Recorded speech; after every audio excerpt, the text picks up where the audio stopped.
Welcome to She Defined, the podcast for smart, savvy women who are in search of more. I'm your host, Sharon Green. Today, I am joined by Emma Lennon, She Define's feature writer. Welcome, Emma. Thank you. I'm excited to be back. Emma is going to share a very personal story with us today, and that is about her experience with being diagnosed with autism in adulthood. In 2022, following several years of suspecting she was on the spectrum, Emma decided to pursue getting a formal diagnosis for autism, also known as autism spectrum disorder or ASD. Emma, I'd like to start this discussion by asking, why did you suspect that you were on the spectrum? Were there things that you noticed about yourself? Can you share a few examples of these?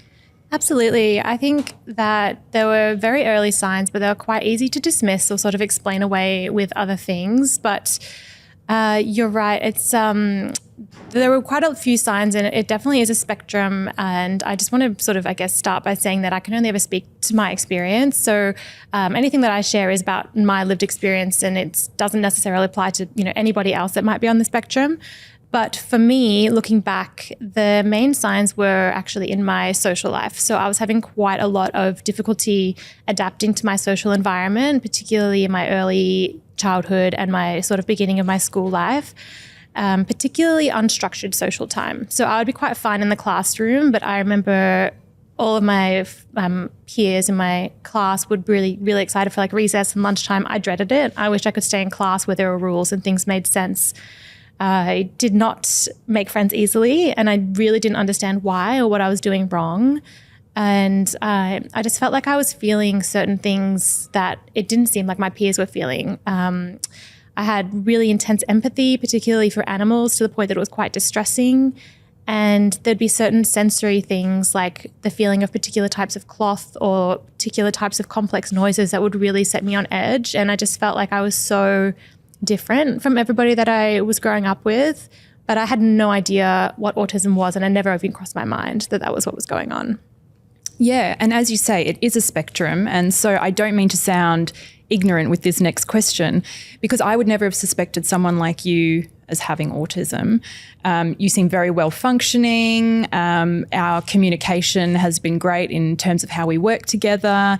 All the things that I probably would not associate with having autism.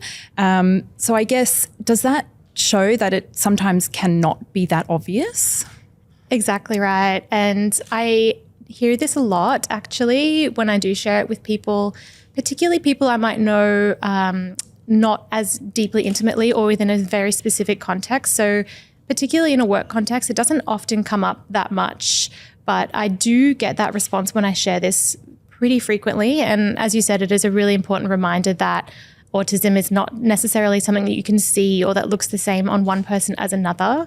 It is a spectrum, but I think sometimes people hear that and think that it's this sort of linear spectrum from more to less autistic, and that's not quite how it works. It's more like a kaleidoscope or a galaxy of all of these different dimensions of our lives and where that neurodivergence kind of comes into play.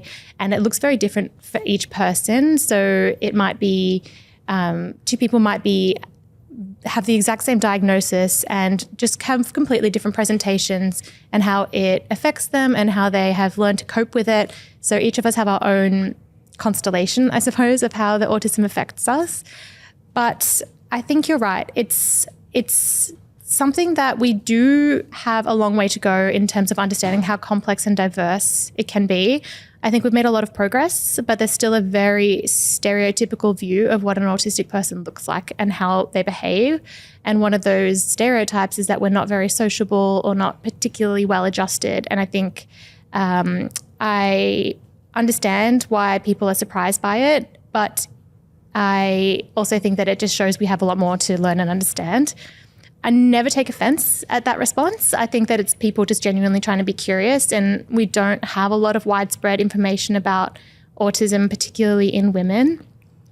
And it does in some ways feel like a compliment. Of course, it feels good to see that I'm somebody who comes across that I have social skills and I'm able to function in my life.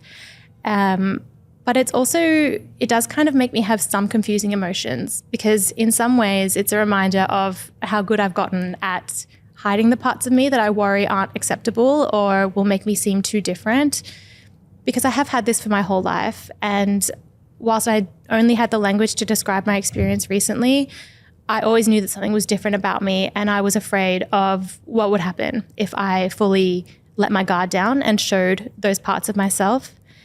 So it is, it's a confusing sort of emotional response that I have to it, but I think it's very understandable and quite normal. Yeah, and just to that point, when you started noticing these things about yourself and maybe suspecting that you were on the spectrum, was that something you felt worried about, or were you curious to learn more about yourself and what was going on? At first, I was able to really dismiss it. So for me, the first time I'd ever heard the term autism, I was only 4 years old because my younger brother was diagnosed and he was only 18 months younger than me. So we were very close. But he was the very stereotypical, very obvious, like you could not miss it in him. He was not very verbally communicative. He had very niche interests in things like puzzles and trains and those very stereotypical things that even back then in the 90s, the doctors picked it up very quickly. And so I think that that had a real impact on my journey to discovering that I was also on the spectrum, because at first it completely disrupted sort of the family unit and it all became about him and supporting him and figuring out what it meant and finding support services.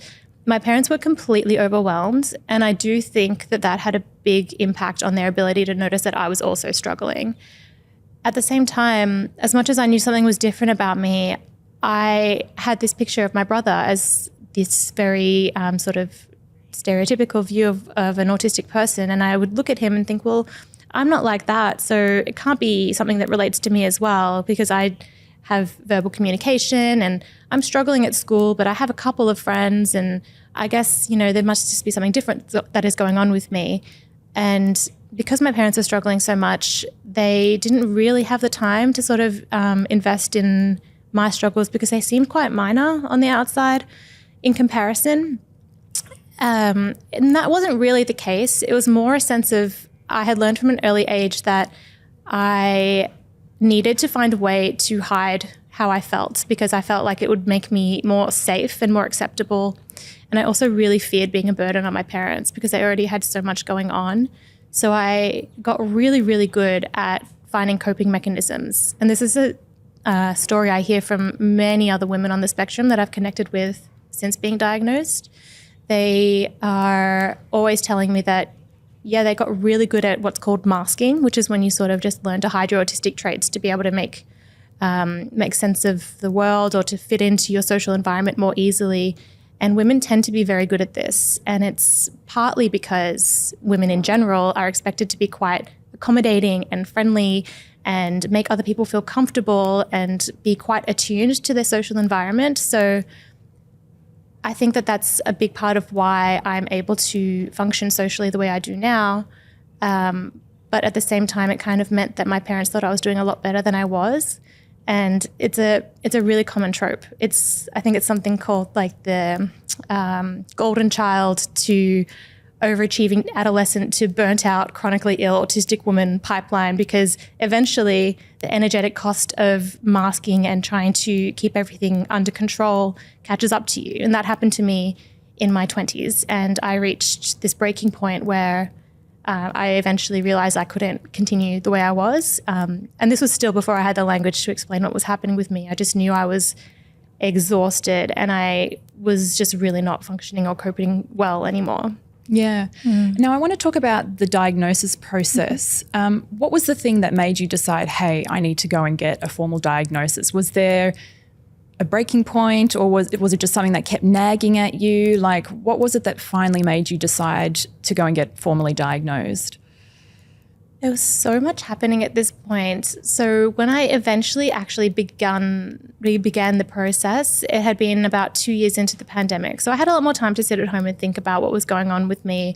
But in the years leading up to that, there had been a lot of things that led me to that point. I had become quite unwell, both physically and mentally, and I was always being diagnosed with one issue or another, whether it was severe anxiety or depression or complex PTSD.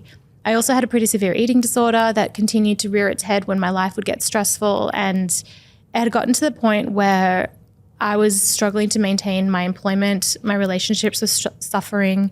I just had no energy for anything that brought me any joy. And I knew that something had to change. And I also was at the point where people were starting to suggest pretty serious routes of medication. And I want to say that I'm very pro medication for mental health if it's appropriate for your situation. But I think I knew that it wasn't what I personally needed. And I think that I had been in the back of my mind thinking maybe I was on the spectrum, but I was just kind of ignoring it. Every time I felt really resonant with something to do with autism, I kind of dismissed it as, well, I've been a carer for my brother my whole life. Of course, I feel resonance to the autistic community. I've been involved in it since I was 4 years old. But at this point where I was starting to actually become quite worried about my own well-being, I finally thought, maybe this is something I need to explore. I need to at least, if not rule it out, so that I don't actually go down a path that's not right for me.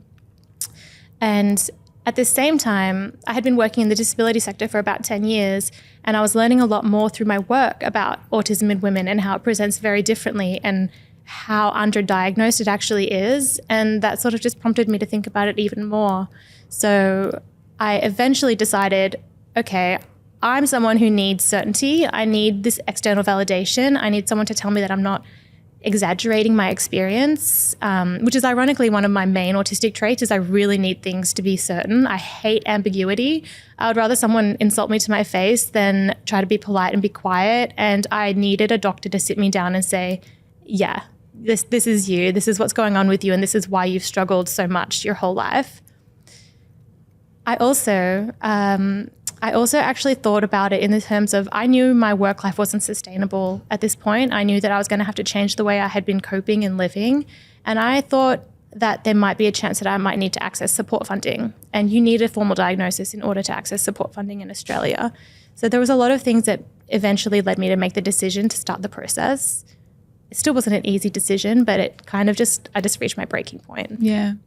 Can you talk me through what that diagnosis process was like? Because I have heard from friends who have had to go through this process for their children that it can be quite long and arduous.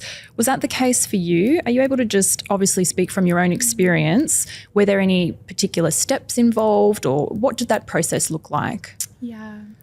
It was definitely long and expensive and tiring. And for the longest time, I did just sort of sit with my self-identification. And I think that it's important to say that that's a very valid place to be.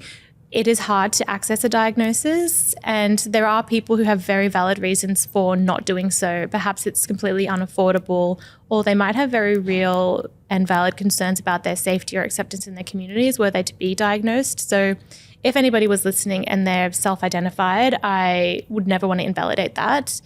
But for me, I really took my time. I sort of sat with it for a long time and connected with people who had had a similar experience to myself, and we would just talk about it, and they were lovely and really supportive. I highly recommend trying to seek out online communities to talk about it if that's something you're considering.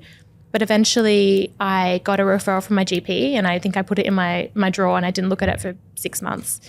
And then I had another period of quite poor mental health, and I realized that it really did need to be actioned, because I also knew from what I had heard that it would take quite a long time. So I sought some word of mouth recommendations for a mental health professional who did diagnoses in adulthood, because I also had heard horror stories of very dismissive, unkind practitioners, unfortunately, and I didn't want to have that experience because I was already doubting myself. I was already putting a lot of self-judgment and shame on myself for wanting to seek this diagnosis and get that support. I thought that it made me weak or something, and I didn't want to have that experience confirmed. So I got some recommendations for some really lovely psychiatrists and got on a wait list. Eventually, I had my first appointment of what would ended up being, I think, 4 appointments with this practitioner. And we took a very, very long detailed history, and she basically got my entire life story. And then we went through a long and arduous series of questionnaires and diagnostic tools that not only I had to complete several of them, my mother had to complete some, my partner who I was living with had to complete some, and I think my sister as well, because a big thing for autistic people is that our experience of the world is not always how other people see us experiencing the world, particularly for women who are very good at masking.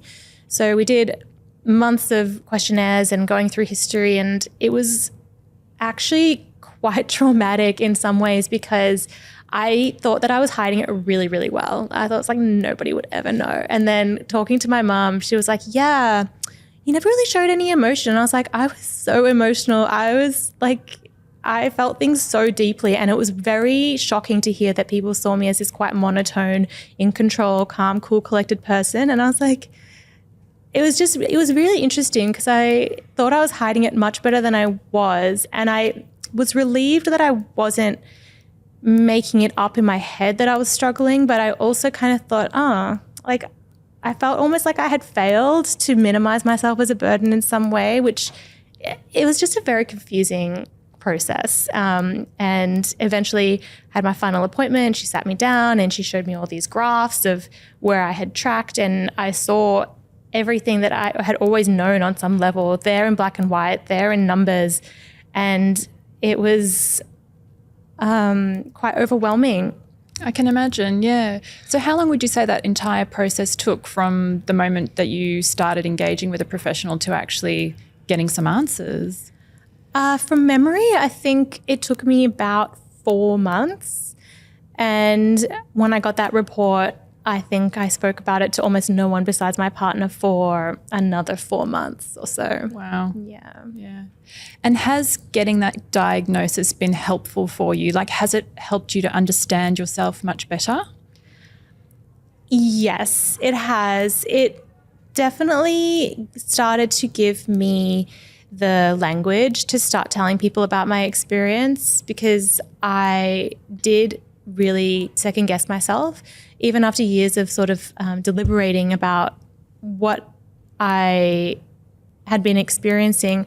I still sort of would almost like gaslight myself to be like, I think you're being a bit dramatic, and look at all of these people that are on the spectrum and how much they struggle. Like, look how well you're doing. It was a very minimizing sort of mindset. So I definitely understand myself better.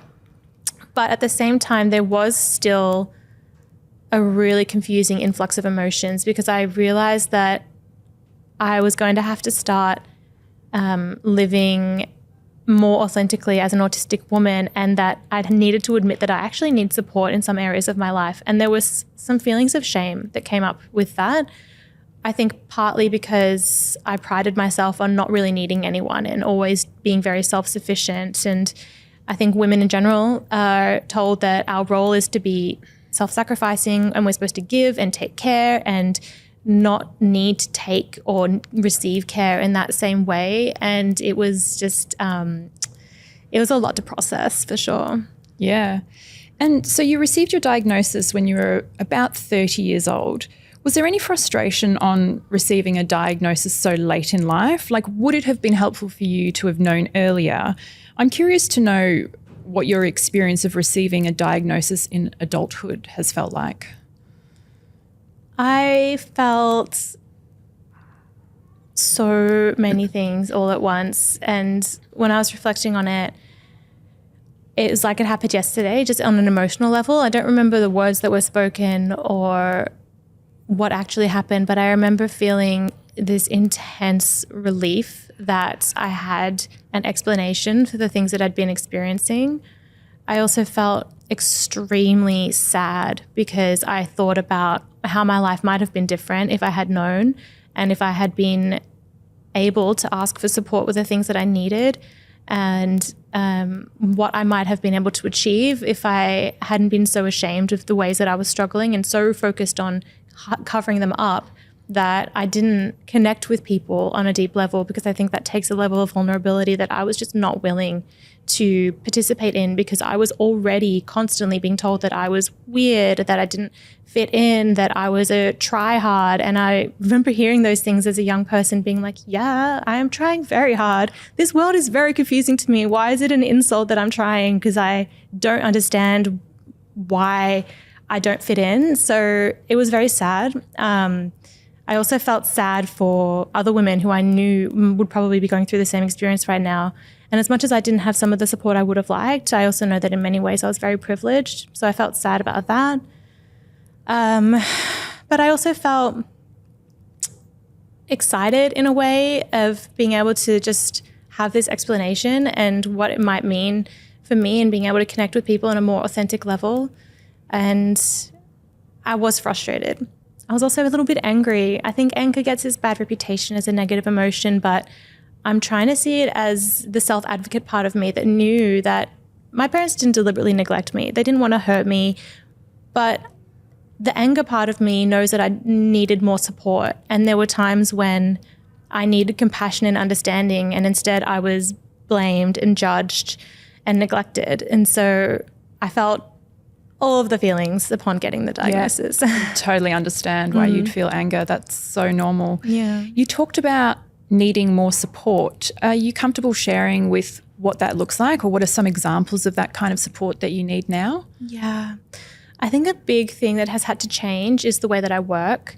So for the longest time throughout my 10 or so year career in the social sector, disability sector, I did not understand this pattern that I had of being able to get quite lovely jobs, like high-performing jobs. I loved job interviews. I loved starting a new job because for some reason it was much easier for me to mask and be more, quote-unquote high-performing initially when it was quite high stress. And I didn't understand why that would be the case, but then I could not sustain a job for more than 1 or 2 years. I would burn out and I would have to quit. I would become resentful and physically ill.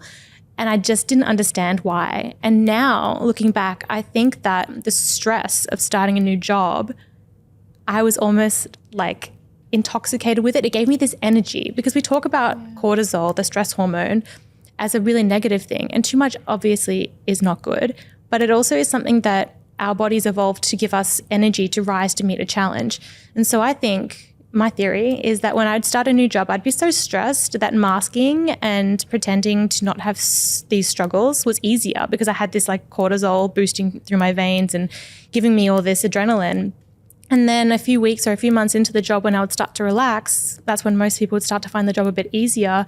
I'd start to unravel and I would start to not want to come to work and need more sick days. And my colleagues would start to good-naturedly tease me like, have you brushed your hair? And why isn't your button done up? And I'd be like, because I'm starting to fall apart, because the energy that I had to pretend that I was functioning and coping well was dwindling. And I would start to really find it really hard. And it wasn't actually the workload that I struggled with. It was everything else about work. It was the sensory environment of a brightly lit office with lots of noise. It was the unstructured social time when I'd see my colleagues in the tea room and I'd be like, oh, how do I talk to them? Or it would be just the fact of having to sit at a desk 40 hours a week when my capacity for work is very fluctuating. So there are days that I'm incredibly productive and I get almost a week's worth of work done in a couple of hours, but then I might be on the couch the rest of the next day. So having to pretend to function the way everybody else did was exhausting. Getting my work done was easy. So I think looking back, if I had known how to ask for those accommodations, it would have spared me a lot of disruption to my career, because leaving your job every 2 years is not great for your overall career progression. It's definitely limited my earning potential, not to mention the fact that I had to take a 2-year break because I reached such a severe burnout.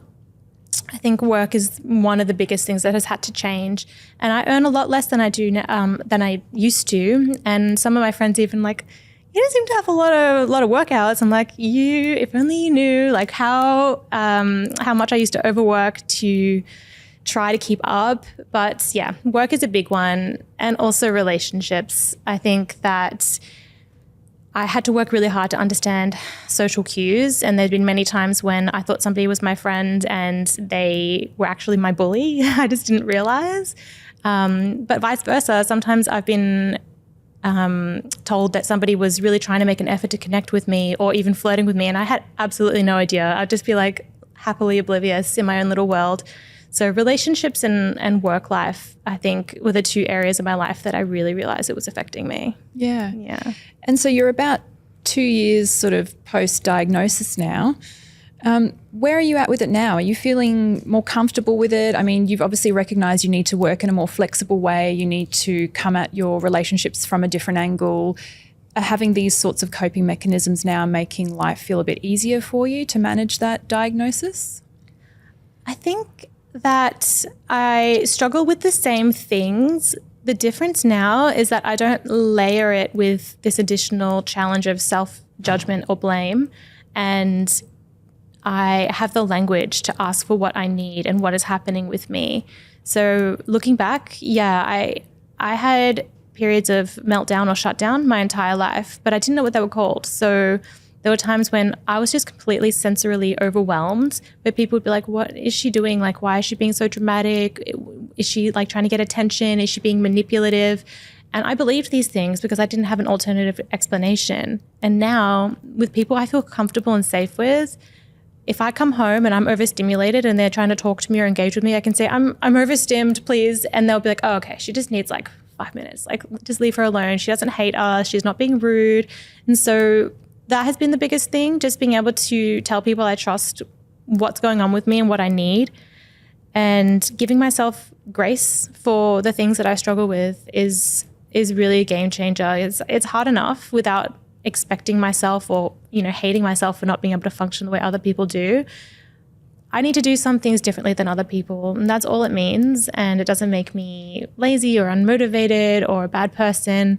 So having that being able to remind myself of that has been the biggest change. It sounds like reassessing your own belief system, I guess, around your own diagnosis has been a massive shift for you, something that you've had to adjust and just reframe for yourself, which I'm sure would have been really hard to unlearn those previous ways of thinking. So I think that's so great. You've come so far with that. Looking back over the years prior to receiving your diagnosis, were there any ways in which you noticed that having autism may have held you back? So I know you've mentioned you felt held back with some of your work opportunities, such as maybe not being able to perform in a role for as long as you would have liked, or, not having the earning capacity that you would have liked. Was there anything else in life that you felt held back with? I think it's quite a broad response, but being able to have dreams for myself and think about who I am and what I like, I was always so scared of standing out for the, quote unquote, wrong reasons, that all of my mental energy really went into trying to fit in with the people around me and do what other people told me was the right thing to do. So I even think about choosing my career path from the very, very beginning. I went into disability and social work because, one, I wanted to understand people. I didn't understand why I seemed to communicate so differently. And two, my father told me it was a very good and altruistic sort of career path to take. What I really wanted to do like arts and theatre and dance, but I didn't, because I have this sort of moral perfectionism part of me that said it was self-indulgent, or it wasn't altruistic. You weren't trying to save the world, so you can't do that. It's selfish of you. And had I not had that expectation of myself, or if I wasn't so afraid of being ridiculed because I already experienced that so regularly, I might have pursued that, and maybe my life would have been really, really different. And I think that I might have been able to sustain my friendships more, because through early experiences of being teased or having, friends who took a lot of joy in excluding me, I learned to be very fearful of people. And for a very long time, particularly in my early 20s, I would make new friends quite easily. But as soon as there was a threat of vulnerability or rejection, I would run away. And it's only now that I'm sharing these parts of myself with my friends. And if I'm worried that I've said something weird or I've been rude, instead of withdrawing, I'm saying, did I offend you? Like, I really didn't mean it if I did. And I'm actually feeling a bit insecure. Can you tell me that you don't hate me? And they are responding with kindness and compassion, and it's still overwhelming. It sounds really, I don't know, it might sound quite cheesy, but like, I cry with happiness that I have friends sometimes, because it was very hard for me to get to this place. And when I tell my friends I love them, it's not something that I say lightly. So I think, social connection is something that I missed for a really long time, but I'm kind of grateful because I really, really appreciate it now. Yeah. Sounds like there's been a lot of emotions that have been coming up for you, kind of post-diagnosis. I don't know if you can share any more with us, because I was going to ask you, was there any sadness or loss or grief after receiving a diagnosis? I mean, have you had to grieve your former self or kind of step into a new version of yourself, knowing and having tools to manage your autism? Or have you felt a sense of relief or freedom? Can you speak to any of the emotions that have come up since you've had your diagnosis? Yeah, I'd love to share more about some of the positives, because it's not all sadness and grief. There's definitely sadness and grief, but I feel joy and freedom at the fact that I have this brain that is living in a world that wasn't built for me, and because of that, I question everything, and I really value that about myself. I think that I feel a freedom to not conform to social norms, and that is really fun. I feel like I get to make decisions based on what makes me happy and what makes sense for me, because I tried for 30 years to fit into a neurotypical world and it didn't work. So now I'm sort of at this point of, if people are going to think I'm a bit weird, then they're going to think that anyway. I may as well do what makes me happy.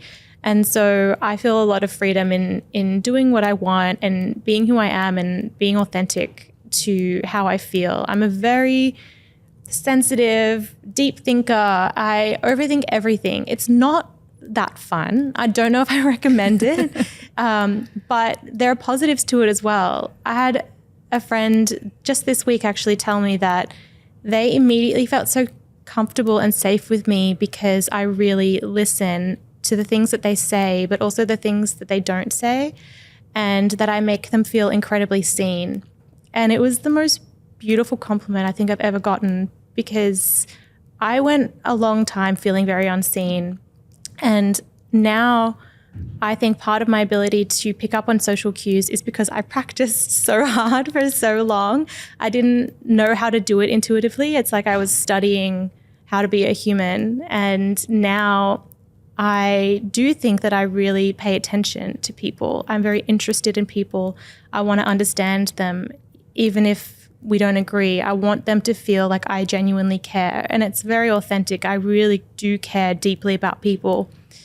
And I don't know if I would have been this way had I just really easily fit into my social environment. So there are parts of my experience as an autistic person I wouldn't give back for anything. Yeah. And in what ways, living with it now and having this sort of more open-minded view, which is what I'm hearing is coming from your response there, in what ways do you feel like it's allowing you to move forward now? I think that I am in a really privileged position where I have support from my closest inner circle, and I'm starting to find the confidence to speak about my experience, because there is still so much misconception, and it's allowing me to bring my whole self to parts of my life that I was never able to do before. And right now it's quite tiring and overwhelming, but I can imagine that once I get used to it, I'm going to free up a lot of mental energy trying to pretend to be like everybody else. And I'm going to be able to have more authentic relationships. I'm going to be able to show up in my work as my entire self.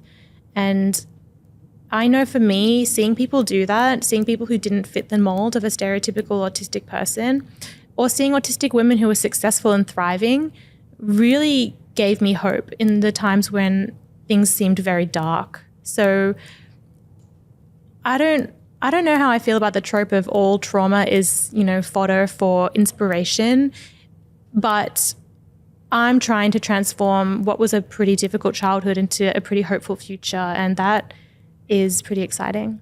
That's a really lovely way to look at it too, I think.